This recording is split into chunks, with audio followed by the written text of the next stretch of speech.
Okay, so now let's make some fills and sound effects and crashes, also using samples. So let's see. This can be useful for a crash sound.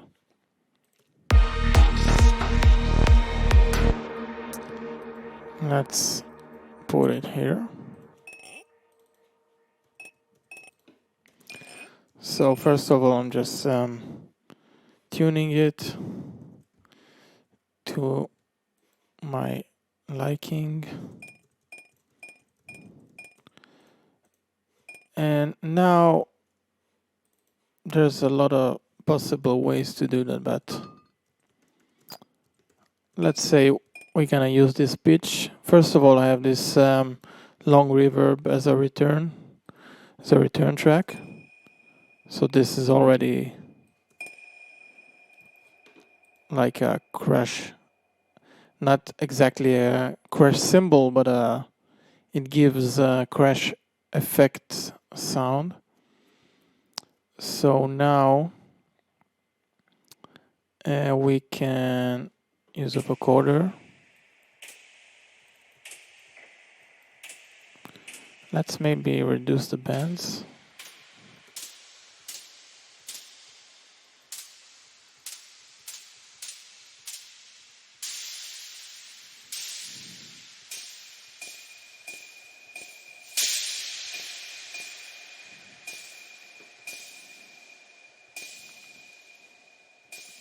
So this, how I'm just shaping the sound. I add now another reverb.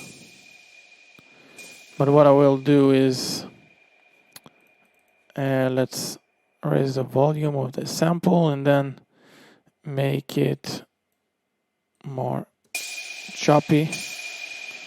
This sounds like, maybe let's pitch it down. Yeah, so if we want really a cymbal, maybe you'd like to remove this resonant frequency.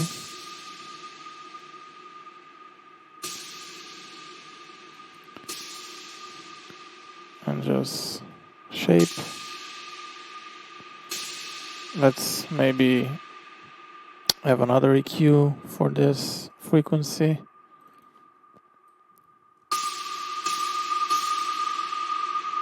As you can see, it's also a D sharp.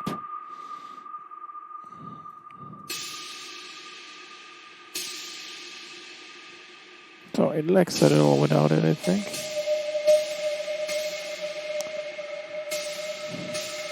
So here I added a even lower pitch, just so it goes together.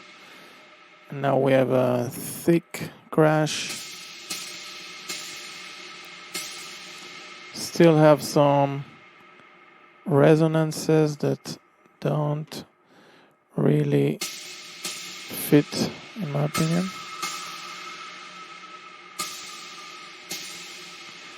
And now we can top it off with a saturation, and then we have a nice crash from this glass sound. So let's just hear it for a second. Yeah, sounds nice.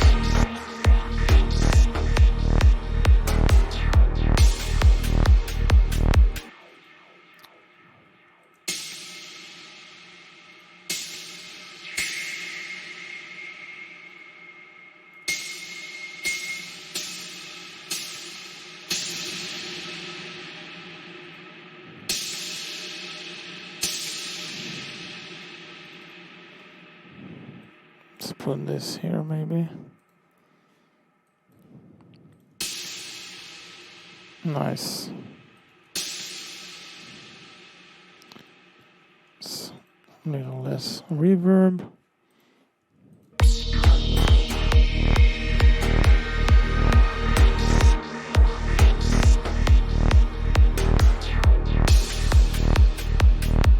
Nice crash effect.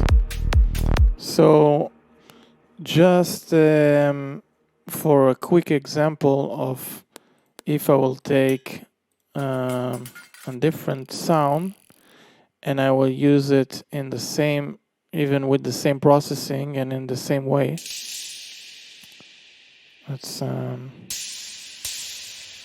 already we have a crash here.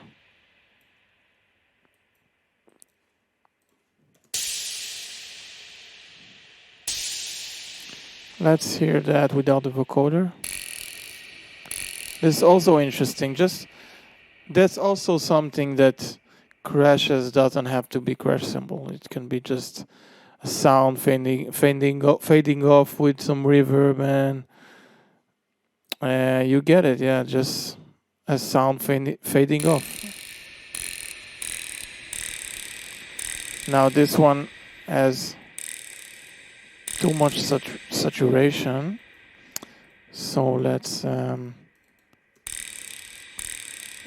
so if we hear this, maybe the reverb has some too much high frequencies, but if we hear this, it's also a very usable crash effect. Yeah, don't limit yourself to anything, can be anything.